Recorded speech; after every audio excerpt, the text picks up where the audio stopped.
Solar panels all started with William G. Adams, when he and a student of his discovered that shining a light onto a sample of selenium produced an electrical current back in 1876. Since then, the technology has improved drastically, and photovoltaic cells are looking like a viable solution on our path to a greener future. So how did a chunk of rocks turn into solar panels that we know today? It wasn't until the mid-1950s that silicon-based solar panels hit the market. They weren't yet the hyper-exciting energy-generating devices of the future that much of the public had been led to believe they would be. Solar panels only saw limited use in low-power applications and not the large-scale energy production that we see today. At this point, the cost per watt was around $16,000 in today's money. Throughout the 70s and 80s, there were more incremental advancements, paired with the addition of new incentives from the federal government to sweeten the deal and lower the still high barrier of entry associated with solar panels. Fast forward to the mid-90s, and solar panels are finally efficient and affordable enough for them to be used more widely and for more infrastructure and civilian uses. Incremental improvements continued into the 2000s until around 2009, where cheaper manufacturing in Asia and continued developments meant rapid and widespread implementation of solar panels. Solar panels have been around since the 1950s and have made a lot of progress from when they started. Their job is quite simple, to turn sunlight into energy to power small things or even entire houses. The more difficult question to answer is how they work. Well, they take photons from the sun to create electricity. We could describe how solar panels chemically work, but the following video will make the process clearer, so here it is.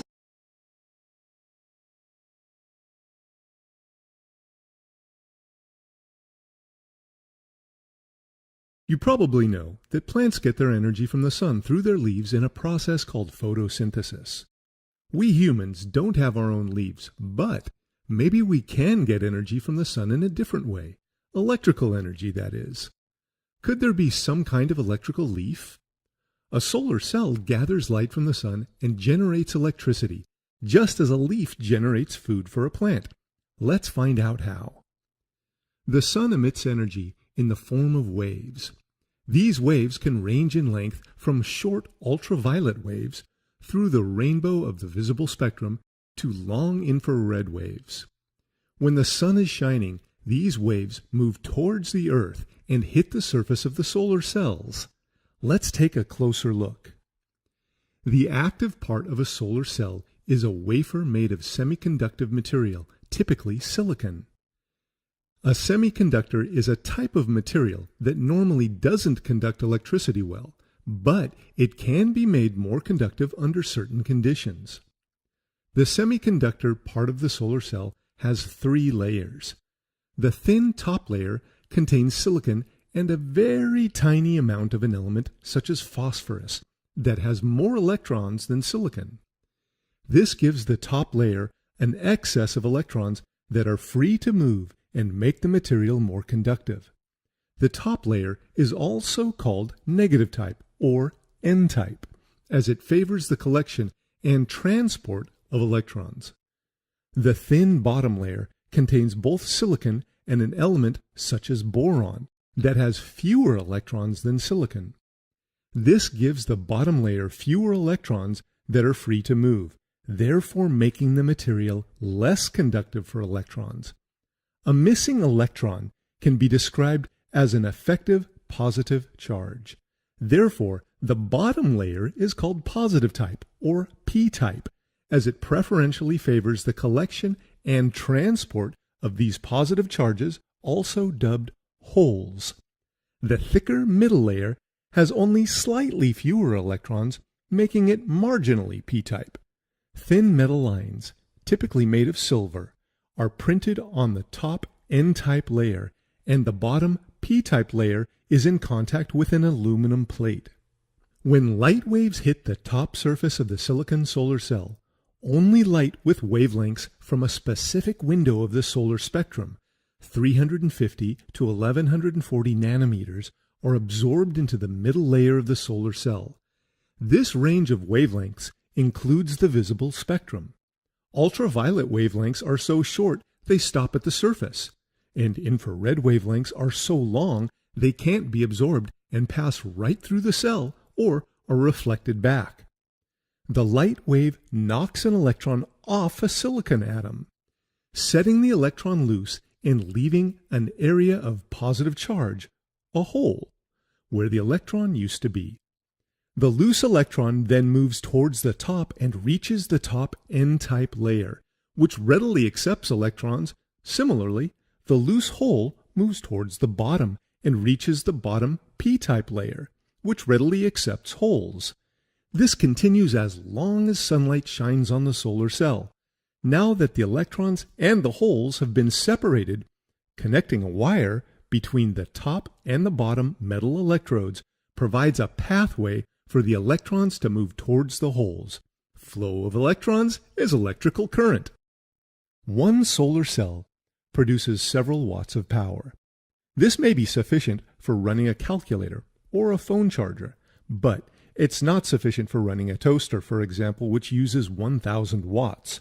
So, several solar cells, typically 32, are wired together to make a solar panel. Several solar panels are needed to generate enough electricity to power a household. As leaves generate food for plants directly from the sun's rays, solar cells are a viable way to convert the sun's rays directly into electricity that we can use. Future challenges include improving the efficiency by which a solar cell converts sunlight to electricity and making the solar energy cheaper. Of course, solar cells produce electricity only during the day, so storing the electricity efficiently for use during nighttime is another important challenge. Advancements in solar technologies present the potential to power our lives if we just leave it to the sun.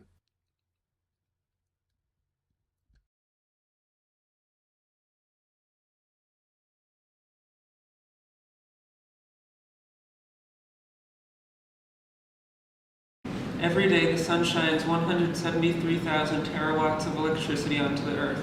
For a frame of reference, that is more than 10,000 times the amount of power the entire population uses. Granted, some areas would prove to be more difficult than others to harness the sun's power, but we would only need about 100,000 square miles of panels. Again, a massive number, but when put into perspective, it's not that large a feat. Take the Sahara Desert, for example. The desert covers a massive 3.5 million square miles, so less than 2% of the desert would need to be used for solar panels, and the whole world would be free from the coal and oil power plants. Although it may surprise you, building the solar farms may prove to be the easier feat. Some of the reasons why solar panels are not more common are political powers, for one. Businesses lobby against solar panels to secure the current enormous money-making oil companies do not lose their customers. Also, solar energy is unevenly distributed across the planet. Some areas are sunnier than others, like Washington State would not get as much energy as Florida. Also, less energy is available on cloudy days or during the nights. A great utilization of this technology would be to put it in use in undeveloped countries where the weather is usually good, but they do not have as much electricity. There are new solar harvesting stations, such as the ones floating around on the ocean, which is a new creative way to use the space that would not otherwise be used. Total reliance would depend on transporting the energy from sunny places to those where it is not as sunny, which is possible but also very expensive. We would need to run wires across the US in order to make this happen. Solar panels also prove to be very inefficient. Most of the time, sun rays are reflected from the panel instead of harnessed for energy. When electrons are passing through the p-n channel, they can also find an alternate route back to the n side instead of going through the battery, thus not harnessing the power. As a result, the best solar cells are only 46% efficient, but the ordinary systems average 15 to 20% efficiency. Even when considering these limitations, it would still be possible for solar panels to fulfill the world's need for energy today. However, the initial cost would be massive. Considering how expensive it would be to pay for the solar cells, wiring, then installation, it would take a while to recoup the investment. The need and want for solar panels is rising rapidly. Today, the demand for solar in the US is at an all-time high. The amount of solar panels installed in the US has increased more than 23 times over the past 8 years.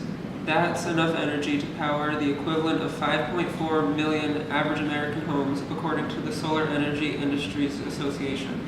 The US is currently the third largest solar market in the world and is well positioned to be the second. Knowing how popular solar panels are becoming now, how good are they now, and how much better can we make them? Before we jump into this and talk about efficiency, we should explain how efficiency of a solar panel is measured. A solar panel's efficiency is based on how much of the sun's energy it can absorb over the area that it covers. The efficiency is calculated by finding the area of the whole panel in meters squared, then using the rated nameplate reading in watts usually found on the panel, and dividing that given watt number by the area. Because solar cells have been so inefficient for so long, it's been hard for any non-solar critics and environmentalists to justify to themselves the large initial investment and lengthy return on investment that comes along with it. That is, until recently.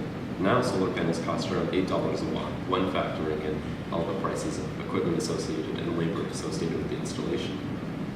In some sunnier states with greater incentives, the return on investment time for a residential solar array can be a little under a decade, making solar energy an appealing option, especially to those concerned with their carbon footprint. The solar panel manufacturing process has been refined over the decades, and the process today has become efficient and refined to cut as many costs as possible without compromising the efficiency and quality of the panels. The manufacturing process for silicon crystal solar panels, like our unit, can be broken down into a couple steps. The first step involves melting down a chunk of polysilicon rock and growing one long piece of silicon with a perfectly aligned crystal structure. A small sample of silicon with an already perfect crystal structure is then lowered into a vat with approximately 2500 degree Fahrenheit melted silicon, which is then pulled out into a long tube. This large tube of silicon is then cut into 2-foot-long cylinder-shaped ingots. These ingots are then further shaped and cut down until they're only thin wafers. These thin wafers have a positive potential at the bottom because of the small amount of boron added to the silicon when it was being melted down. These wafers then get etched through a bunch of chemical and heat-related processes, which companies unfortunately keep under wraps as trade secrets, producing microscopic pyramid shapes on the wafer surface, providing more surface area to absorb light.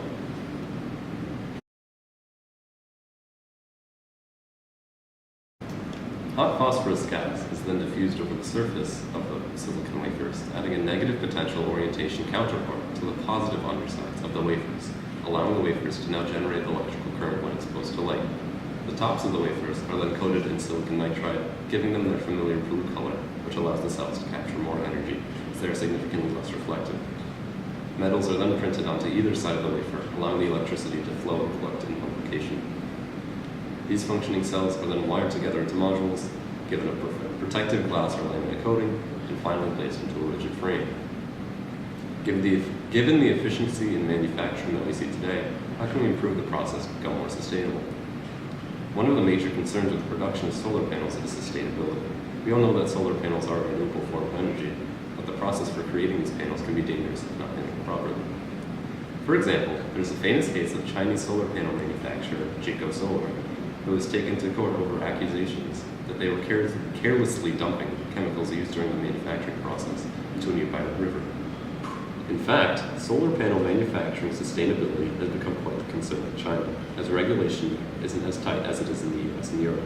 Without proper disposal and management of the chemicals used in production, serious environmental damage can result. Another notable element of solar panel production is where the energy used for production is coming from. Most power generated today is not generated from sustainable sources, and it is estimated that a China-manufactured solar panel has double the carbon footprint of a European-produced panel. Here's the unit that we reverse engineered. As you can see, there's glass coating held on and protecting the cells with a strong adhesive.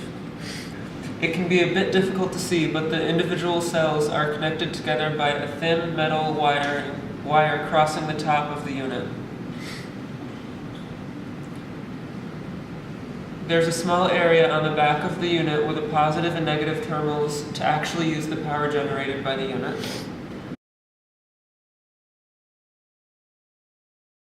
Below this is a sticker giving the panel's electrical output and other information like watts, amps per minute, under ideal temperature and sunlight conditions.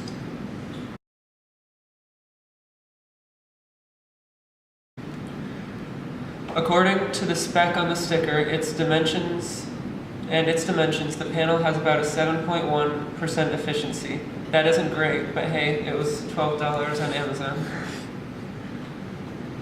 Around the whole unit is a rigid aluminum frame stuck to the back of the panel using glue to keep the whole unit sturdy and safe from the elements.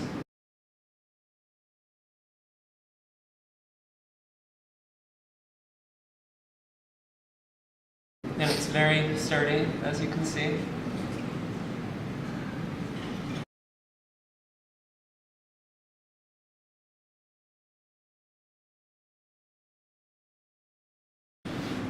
While trying to take this apart, we took a lot of pictures, and I'll show them now.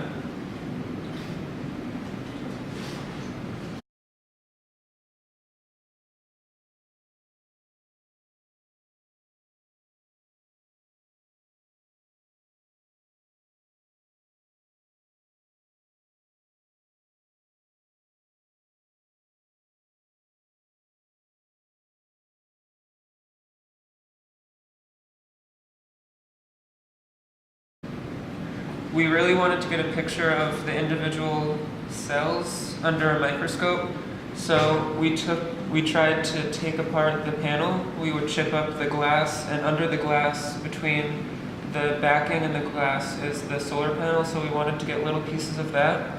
And then I talked to my sister, and we went to the chemistry department at Torrey Life Sciences and talked to a professor there to get the piece of the solar panel under a microscope, and we got some pictures of them, and I'll show those now.